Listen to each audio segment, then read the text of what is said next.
ಎಲ್ರಿಗೂ ನಮಸ್ಕಾರ. ನಮ್ಮ ಅಡುಗೆ ಚಾನೆಲ್ಗೆ ಸ್ವಾಗತ. ಇವತ್ತಿನ ವಿಶೇಷ ರಾಗಿ ತಂಬುಳಿ ಅಥವಾ ರಾಗಿ ಹಿಟ್ಟಿನ ತಂಬುಳಿ. ಸ್ವಲ್ಪ ಡಿಫ್ರೆಂಟ್ ಆಗಿದೆ, ಆದರೂ ಕೂಡ ಚೆನ್ನಾಗಿರುತ್ತೆ. ಟ್ರೈ ಮಾಡಿ. ಮೊದಲನೇ ಸ್ಟೆಪ್ಪಲ್ಲಿ ರುಬ್ಕೊಳ್ತಾ ಇದ್ದೀನಿ. ಮಿಕ್ಸಿ ಜಾರ್ ತೊಗೊಂಡಿದ್ದೀನಿ ಅದಕ್ಕೋಸ್ಕರವಾಗಿ. ಇದು ತುರಿದಿಟ್ಕೊಂಡಿರೋ ಹಸಿ ತೆಂಗಿನ ತುರಿ. ಮೀಡಿಯಮ್ ಸೈಜ್ ತೆಂಗಿನಕಾಯಲ್ಲಿ ಅರ್ಧ ಹೋಳಷ್ಟನ್ನ ಉಪಯೋಗ ಮಾಡ್ತಾ ಇದ್ದೀನಿ. 1 ಟೇಬಲ್ ಸ್ಪೂನ್ ಅಷ್ಟು ಜೀರಿಗೆ, ಒಂದು ಮೆಣಸಿನ್ಕಾಯಿ, ಒಂದೇ ಒಂದು ಮೆಣಸಿನ್ಕಾಯಿ ಸಾಕು. ಅರ್ಧ ಕಪ್ಪಷ್ಟು ನೀರು. ಕಡಿಮೆ ನೀರು ಹಾಕಿ ರುಬ್ಕೊಂಡ್ರೆ ಬೇಗ ನುಣ್ಣಗಾಗುತ್ತೆ. ರುಬ್ಕೊಂಡಿದ್ದಾಗಿದೆ. ಇದಕ್ಕೆ ಸುಮಾರು 1 ಗ್ಲಾಸಷ್ಟು ನೀರನ್ನ ಸೇರಿಸ್ಕೊಳ್ತಾ ಇದ್ದೀನಿ.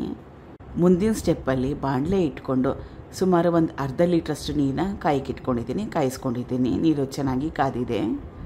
ಇದಕ್ಕೆ 3 ಟೇಬಲ್ ಸ್ಪೂನಷ್ಟು ರಾಗಿ ಹಿಟ್ಟನ್ನ ಸುಮಾರು ಸಣ್ಣ ಬಟ್ಲಲ್ಲಿ 1 ಬಟ್ಲಷ್ಟು ನೀರಲ್ಲಿ ಚೆನ್ನಾಗಿ ಮಿಕ್ಸ್ ಮಾಡಿ ಸೇರಿಸ್ತಾ ಇದ್ದೀನಿ.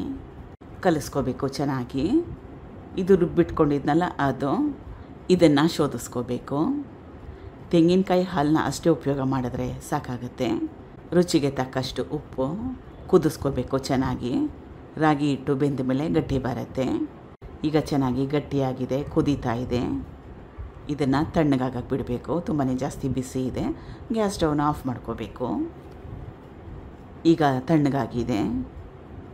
1/4 ಲೀಟ್ರಿಂದ ಅರ್ಧ ಲೀಟ್ರಷ್ಟು ಮಜ್ಜಿಗೆ ಹಾಕೊಂಡ್ಮೇಲೆ ಚೆನ್ನಾಗಿ ಕಲಿಸ್ಕೋಬೇಕು. ನಿಮಗೆ ಕನ್ಸಿಸ್ಟೆನ್ಸಿ ನೋಡಿ ತೆಳುವಾಗಬೇಕಾ ಗಟ್ಟಿಯಾಗಬೇಕಾ ಅಂತ ಅದ್ರ ಪ್ರಕಾರವಾಗಿ ಮಜ್ಜಿಗೆನ ಉಪಯೋಗ ಮಾಡಿ. ಸಣ್ಣದೊಂದು ಒಗ್ಗರಣೆನ ಸೇರಿಸ್ಕೊಳ್ತಾ ಇದ್ದೀನಿ.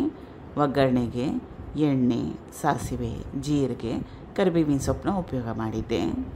ಮಕ್ಕಳಿಗೆ ಕೂಡ ಕೊಡ್ಬೋದು. ಇದನ್ನು ಟ್ರೈ ಮಾಡಿ ನೋಡಿ. Thank you for watching. ಧನ್ಯವಾದಗಳು.